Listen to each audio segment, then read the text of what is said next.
మీ business ఏదైనా మీ ఊర్లో promotion చేయాలంటే అది సుమన్ టీవీతోనే సాధ్యం. ఇప్పుడే సంప్రదించండి. సంవత్సరాల క్రితం ప్రజలు ఇచ్చినటువంటి తీర్పు మీద ఇంకా ఆయనకి క్లారిటీ రాలేనట్టుగా మాట్లాడటం చాలా దురదృష్టకరమైన విషయం. సంవత్సరాల క్రితం ప్రజలు వైఎస్ఆర్సీపీ పార్టీని అతి దారుణంగా తిరస్కరించిన విషయాన్ని పేరు నాని గారు మర్చిపోకూడదని సందర్భంగా తెలియపరుస్తున్నా. కనీసం 151 స్థానాల్లో ఉన్నటువంటి ఆనాటి అధికార పార్టీని కనీసం ప్రతిపక్ష హోదా కూడా లేకుండా 11 సీట్లకు దిగజార్చినటువంటి పరిస్థితిని పేరు నాని గారికి ఇంకా గుర్తుకు రావట్లేదా అని ఈ సందర్భంగా నేను డిమాండ్ చేస్తున్నాను. ఈనాడు పేరు నాని గారి యొక్క మాటలు చూస్తుంటే చాలా విడ్డూరంగా అనిపిస్తుంది. మీరు అధికారంలో ఉన్న 5 సంవత్సరాలు ఎక్కడ ప్రజానికన్నా ఎక్కడన్నా కనీసం కనబడ్డారా? ఎక్కడన్నా ప్రజల మధ్యలోకి వచ్చి మమేకమై మీ అధినేత కానివ్వండి, మీరు కానివ్వండి, మీ మంత్రివర్గం కానివ్వండి, ఎక్కడన్నా ప్రజలతో మమేకమై ప్రజల యొక్క కష్ట సుఖాలు ఏనాడన్నా తెలుసుకున్నారా? నిజంగా మీరు ప్రజలతో, మీ అధినేత కానీ మీరు కానీ ప్రజలతో మమేకమై ప్రజల మధ్య తిరుగుతూ ప్రజల యొక్క కష్ట సుఖాలు తెలుసుకుని ఉంటే మరి మీకు అంత దారుణమైనటువంటి కేవలం 11 స్థానాలకి ఎందుకు ప్రజలు మీకు తగ్గించారన్నటువంటి విషయాన్ని ఈ సందర్భంగా నేను మిమ్మల్ని డిమాండ్ చేస్తున్నాను. ఎందుకంటే ఆనాడు కనుక అధికారంలో ఉన్నప్పుడు కనుక మీరు ప్రజల మధ్యలో తిరిగి ప్రజల సమస్యలకు తెలుసుకుని ప్రజల యొక్క అవసరాలని తీర్చినట్లయితే తప్పనిసరిగా మీకు మంచి మ్యాండేట్ ఇచ్చి ఉండేవారు. వారు ఇచ్చినటువంటి మంచి మ్యాండేట్ ద్వారా మీరు అనేకమైనటువంటి దారుణాలు చేయటం, ఎక్కడా ప్రజా సమస్యలు పట్టించుకోకపోవటం, ప్రజల గురించి ఆలోచించకపోవటం, కేవలం వ్యక్తిగత స్వార్థాలతో మీరు 5 సంవత్సరాలు కాలం వెళ్ళబుచ్చిన మూలంగానే ప్రజలు మిమ్మల్ని 151 స్థానాల నుంచి 11 స్థానాలకు దిగజార్చినటువంటి విషయాన్ని పేరు నాని గారు తెలుసుకోవాలి, గుర్తుంచుకోవాలని సందర్భంగా నేను డిమాండ్ చేస్తున్నాను. ఈనాడు పవన్ కళ్యాణ్ గారిని కానీ లేకపోతే చంద్రబాబు నాయుడు గారిని కానీ విమర్శించేటువంటి హక్కు పేరు నాని గారికి ఎవరిచ్చారని ఈ సందర్భంగా మీకు తెలియపరుస్తున్నా. కనీసం మీ నియోజకవర్గంలో మీరు విజయం సాధించలేనటువంటి పరిస్థితిని మీరు గుర్తుంచుకోవాలి. మీ నియోజకవర్గంలో కూడా కనీసం వైఎస్ఆర్సీపీ పార్టీ గెలిచిందా అని నేను ప్రశ్నిస్తున్నా. మీ నియోజకవర్గంలో భారీ మెజార్టీతో మరి కూటమి ప్రభుత్వం తెలుగుదేశం పార్టీ ఘన విజయం సాధించడం నిజమా కాదని సందర్భంగా నేను డిమాండ్ చేస్తున్నా. ఆ విధంగా ఆలోచన చేసినట్లయితే మీ నియోజకవర్గంలో కానీ, మీ నియోజకవర్గంతో పాటు రమారమి రాష్ట్రంలో 164 స్థానాలు మరి కూటమి ప్రభుత్వం కైవసం చేసుకున్నటువంటి వాస్తవమా కాదా? కేవలం 11 స్థానాలకే మీరు దిగజారిపోయినటువంటి దౌర్భాగ్య పరిస్థితి నిజమా కాదా అని ఈ సందర్భంగా నేను డిమాండ్.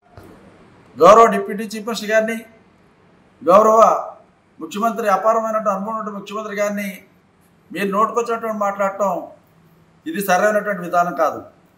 ఈ రోజున భారతదేశ చరిత్రలోనే స్వతంత్రం వచ్చిన తర్వాత మొట్టమొదటిసారిగా ఏ పార్టీలకి రానటువంటి భారీ మెజార్టీలతో ఈనాడు కూటమి ప్రభుత్వంలో చంద్రబాబు నాయుడు గారు ముఖ్యమంత్రి కావటం, పవన్ కళ్యాణ్ గారు ఉప ముఖ్యమంత్రి అయినటువంటి విషయాన్ని పేరు నాని గారు గుర్తుంచుకోవాలి.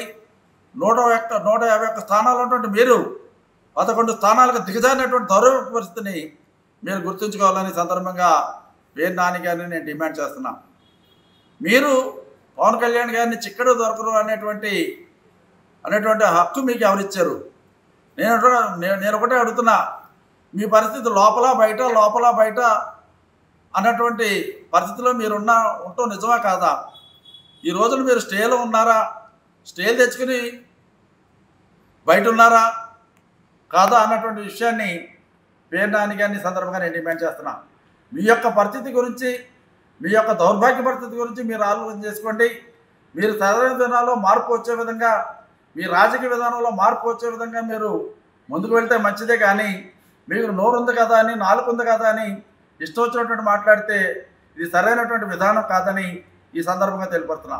ప్రతిపక్ష పార్టీగా, అంటే ప్రతిపక్ష హోదా లేనటువంటి ప్రతిపక్ష పార్టీగా మీరు తప్పనిసరిగా ప్రజల గురించి ఏదైనా సద్విమర్శ చేస్తే మేము కూడా స్వాగతిస్తాం. ఎక్కడన్నా పొరపాట్లు ఉంటే సరిదిద్దుకోవడానికి కూటమి ప్రభుత్వం సిద్ధంగా ఉంటుంది అని సందర్భంగా నేను తెలియపరుస్తున్నా. పవన్ కళ్యాణ్ గారు కనపడలేదట. నువ్వు వెళ్ళు.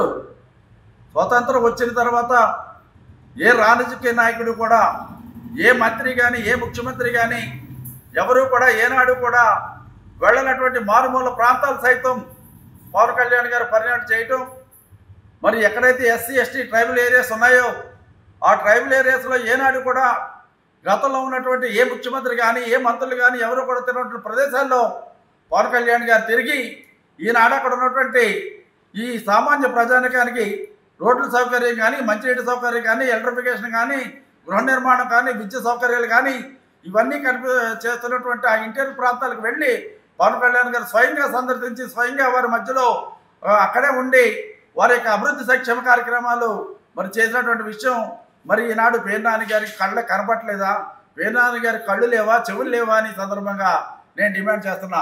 ఈ ప్రజల గురించే పాటుపడుతూ ప్రజా సమస్యల మీదే పాటుపడుతూ ఉన్నటువంటి మన deputy chief minister Pawan Kalyan గారి మీద ఇష్టం వచ్చినటువంటి పేలాపలు పేలితే మరి సరైనటువంటి రీతిలో మరి పేర్ని నాని గారికి సమాధానం చెప్పేటువంటి పరిస్థితులకి ఎప్పుడు కూడా సిద్ధంగా ఉంటాం అన్నటువంటి విషయాన్ని ఈ సందర్భంగా తెలియపరుస్తూ మరొకసారి ఇటువంటి దౌర్భాగ్య పరిస్థితులు కానివ్వండి, ఇటువంటి నోటికి వచ్చినటువంటి పేలాపనలు కానీ భవిష్యత్తులో పేర్ని నాని గారు చేయడానికి వీళ్ళందరినీ కూడా పేర్ని నాని గారిని మాజీ మంత్రివర్యులు పేర్ని నాని గారిని డిమాండ్ చేస్తూ నేను సెలవు తీసుకున్నాను.